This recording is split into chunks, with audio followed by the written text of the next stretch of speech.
Ramadan. Kita terhubung dengan pengurus besar Nahdlatul Wathon Muhammad Zainul Majdi atau yang akrab disapa Tuan Guru Bajang. Assalamualaikum warahmatullahi wabarakatuh. Selamat sore Pak TGB. Waalaikumsalam warahmatullahi wabarakatuh. Selamat sore Ibrahim dan seluruh pemirsa. Baik, Pak TGB memasuki bulan Ramadan di tengah pandemi Corona, tentu banyak sekali imbauan-imbauan dan juga anjuran yang disampaikan oleh pemerintah Pak TGB. Bagaimana sebetulnya Pak TGB umat muslim di Indonesia ini harus memaknai bulan Ramadan di tengah pandemi Corona? Ya, pertama saya ingin menyampaikan terlebih dahulu kepada kita semua ya, selamat menikmati keberkahan bulan Ramadan. Semoga Ramadan ini selamat menikmati keberkahan bulan Ramadan. Semoga Ramadan ini imbauan pemerintah. Dalam Islam itu ada satu kaedah ta'atu ulil amri. Jadi seruan-seruan pemerintah yang baik itu wajib untuk diikuti. Apalagi dalam hal yang terkait dengan pandemi corona ini sebenarnya sudah ada himbauan juga dari para ulama kita dan juga dari para ilmuwan. Jadi kewajiban dan tanggung jawab kita untuk mengikuti anjuran-anjuran itu untuk kemaslahatan dan keselamatan bersama. Ya, tentu banyak sekali masyarakat Pak TGB yang harus melewatkan tradisi-tradisi yang kerap ditemui di bulan Ramadan yang biasa dilakukan di bulan Ramadan. Ibadah juga di bulan Ramadan harus dijalankan dari rumah seperti tarawih. Banyak yang rindu melaksanakan sholat tarawih, menikmati suasana tarawih bersama di masjid. Ini bagaimana kita saat ini harusnya berbeda, artinya harus tarawih di rumah untuk keamanan, keselamatan juga Pak TGB. Ya, sama seperti Ibrahim, saya dan kita semua ya, kita memang rindu untuk datang ke masjid dan kemudian melaksanakan tarawih sebagaimana Ramadan-Ramadan yang lalu. Cuman saya ingin menyampaikan satu hal ya, bahwa memang ada keprihatinan sekarang dan ya ada keresahan yang mungkin di dalam hati kita.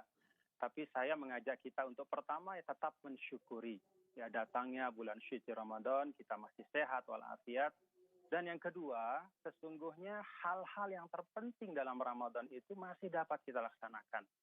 Jadi tarawih masih bisa, dan yang paling utama tentu melaksanakan kewajiban puasa, mengaji dan semua hal yang baik-baik. Cuman memang karena situasi pandemi kita perlu membuat beberapa adjustment ya, penyesuaian. Termasuk dalam masalah tradisi melaksanakan salat tarawih. Dan satu hal Ibrahim, bahwa dalam hukum Islam itu sebenarnya Rasul Shallallahu Alaihi Wasallam pernah tarawih di masjid, pernah juga di rumah. Jadi di dua tempat itu tidak masalah. Ya, Pak TGB, bagaimana sebetulnya umat muslim harus bisa lebih khusyuk? Karena di tengah pandemi Corona tentu pikiran berkecamuk, bagaimana ada kekhawatiran masyarakat, namun mereka juga harus tetap khusyuk selama menjalankan ibadah di bulan suci Ramadan ini. Apa yang ingin Anda bagi Pak TGB? Ya, mungkin juga hikmah Allah bahwa ketika COVID-19 ini masih ada di tengah-tengah kita, Ramadan kemudian datang. Nah, Ramadan itu kan kesempatan kita juga untuk kontemplasi, memperkuat hubungan kita dengan Sang Pencipta, sekaligus juga mengasah solidaritas kepada sesama. Jadi hal-hal yang sifatnya spiritual, kembali kepada diri kita, kembali bicara dengan hati kita, muhasabah, introspeksi, itu memang harus kita perbanyak di dalam bulan suci Ramadan. Sehingga kalau tadi Ibrahim menyampaikan situasi sekarang ini meresahkan, saya pikir kalau kita kembali kepada hakikat Ramadan, kesempatan untuk kita memperbanyak ibadah kepada Allah, mendekatkan diri kepada Sang Pencipta. Dalam Al-Quran itu ada satu ungkapan, ala bizikrillah tatma'innul qulub. Kalau kita semakin dekat kepada Sang Pencipta, itu akan melahirkan ketenangan dalam hati kita. Bulan Ramadan juga Pak TGB tentu kerap digunakan untuk meningkatkan silaturahmi kepada saudara-saudara, komunikasi kembali. Tentu ini yang juga dimanfaatkan setiap bulan Ramadan. Namun anjuran tidak mudik, bahkan yang kerap dilakukan bulan Ramadan ketika buka puasa bersama itu meningkatkan silaturahmi. Bagaimana ajakan Anda, imbauan Anda Pak TGB kepada umat muslim di Indonesia? Ya, sebenarnya esensi dari silaturahmi itu kan dapat kita lakukan dengan banyak medium. Dan sekarang ini walaupun berjarak, ya seperti Ibrahim dengan saya, kita bisa video call ya. Bisa kalau tidak video call juga bisa saling telepon, bertukar kabar, tidak harus berjumpa. Apalagi dalam situasi yang memang mengharuskan kita untuk sabar. Jadi saya ingin mengajak kita semua ya bahwa sikap kita, kedisiplinan kita pada hari-hari ini itu menentukan bagaimana kita ke depan. Dan menurut saya ketika bicara Ramadan juga, Ramadan itu kan esensinya mengokohkan kesabaran. Jadi yuk kita sabar, kita ikuti tuntunan yang diberikan oleh pemerintah, termasuk untuk menyesuaikan diri dengan tradisi kita yang biasanya setiap akan lebaran atau pada saat lebaran itu mudik, ya saat ini kita tahan diri dulu. Ya, Ini untuk keselamatan kita semua. yang meyakinkan juga tentu kita ingin mendapatkan pencerahan yang meyakinkan karena bicara soal mudik, bertemu dengan orang tua, bertemu dengan keluarga, namun untuk kali ini kita belum tahu sampai kapan kita bisa bertemu dengan orang tua, dengan keluarga di kampung halaman Pak TGB. Sebagai penutup juga, apa yang ingin Anda sampaikan kepada umat Muslim di Indonesia? Sambut Ramadan itu dengan kesyukuran. Kemudian seluruh panduan-panduan kesehatan untuk keselamatan kita semua itu kita ikuti dan kita pedomani. Kemudian untuk silaturahim kita bisa mencari cara yang lain, menyesuaikan dengan keadaan kita pada saat ini. Sekali lagi, kedisiplinan kita pada hari-hari ini itu menentukan bagaimana keadaan kita sebagai satu bangsa pada masa-masa yang akan datang. Baik, kami juga ingin bertanya Pak TGB soal anjuran pemerintah untuk membayar zakat di awal bulan Ramadan ini untuk meringankan beban masyarakat yang kurang mampu terutama di tengah pandemi corona. Bagaimana Anda melihat imbauan dan juga anjuran ini Pak TGB? Iya, kalau zakat mal itu kan memang sepenuhnya ya terserah kepada sang muzaki ya. Itu kalau zakat mal. Ya kalau zakat mal saya mau dahulukan ya itu adalah merupakan keleluasaan bagi saya dan itu bagus sekali. Misalnya kalaupun harta saya belum sampai 1 tahun ya untuk misalnya harta perdagangan tapi saya dahulukan saya mengeluarkan tentu tidak masalah. Kemudian kalau zakat fitrah pun itu sebagian ulama juga ada yang berpandangan bahwa ketika masuk Ramadan sudah boleh ditunaikan. Jadi menurut saya karena memang banyak sekali saudara-saudara kita yang membutuhkan, siapapun di antara kita yang memang sudah wajib untuk menunaikan zakat mal, silahkan segera ditunaikan. Ya. Dan kalau yang ingin mendahulukan zakat fitrah di awal Ramadan, menurut pandangan ulama yang membolehkan juga silahkan dilakukan untuk membantu saudara-saudara kita yang membutuhkan.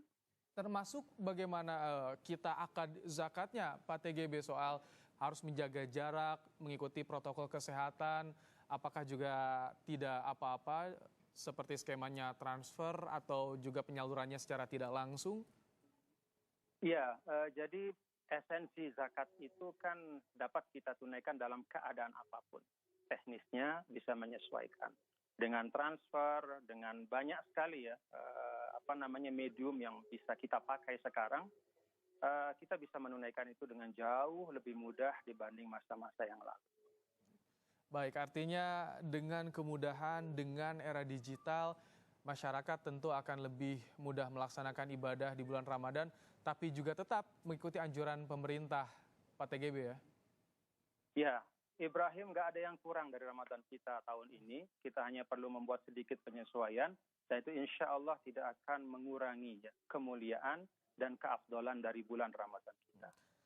Termasuk sholat id juga diimbau tidak dilaksanakan di masjid, ini tidak dilaksanakannya sholat id juga bagaimana? Karena tentu banyak sekali yang bertanya-tanya, merasa kurang tentunya ibadah kita di bulan Ramadan tidak ditutup dengan sholat id, Pak TGB. Ya, ini termasuk yang saya sampaikan tadi. Seperti masalah tarawih ya, yang sunnah muakkadahnya itu sholat tarawihnya. Adapun tempatnya itu bisa menyesuaikan. Demikian pun sholat id itu sunnah muakkadahnya itu adalah sholat idnya. Mau kemudian dilaksanakan seperti kalau dalam keadaan yang biasa itu di lapangan, ya seperti itu. Tetapi ketika keadaan tidak biasa, dilaksanakan dengan cara yang lain. Jadi esensi sholat idnya bisa terlaksana, esensi tarawihnya bisa terlaksana, hanya perubahan tempat saja, penyesuaian. Karena kita memang membutuhkan penyesuaian itu untuk kemaslahatan kita bersama. Baik. Tidak ada alasan turun semangat menghadapi Ramadan di tengah pandemi Corona, Pak TGB ya? Oh iya, bahkan ini tantangan untuk menambah kebaikan-kebaikan yang bisa kita lakukan pada bulan yang mulia. Pak TGB, ada lagi yang ingin Anda sampaikan tentu untuk memompa semangat kita, giroh kita, kehusyuan kita nanti dalam menghadapi bulan Ramadan, Pak TGB? Ya, satu hal yang ingin saya sampaikan kembali bahwa salah satu predikat Ramadan itu syahrus sabri, bulan kesabaran. Nah, salah satu implementasi yang paling nyata adalah kita menahan diri pada Ramadan ini termasuk dari melaksanakan apa yang selama ini biasa kita lakukan. Tradisi-tradisi yang memang baik. Tapi karena situasi seperti ini, yuk sama-sama kita tahan diri. Dan ingat bahwa Rasul sampaikan bahwa kita semua ini kal jasadil wahid. Jadi punya tanggung jawab kolektif. Keselamatan saya adalah keselamatan saudara saya. Keselamatan saudara saya juga tanggung jawab saya. Jadi kalau kita berpikir secara kolektif ini, insya Allah tidak terasa berat keadaan yang ada ini dan kita bisa beribadah dengan khusyuk insya Allah. Baik, Alhamdulillah semoga umat muslim di tanah air bisa menyambut bulan Ramadan dengan ibadah yang khusyuk meskipun di tengah pandemi Corona. Terima kasih Pak TGB telah berkenan bergabung sama kami di Kompas Petang. Sehat selalu untuk Pak TGB. Terima kasih Ibrahim. Assalamualaikum warahmatullahi wabarakatuh.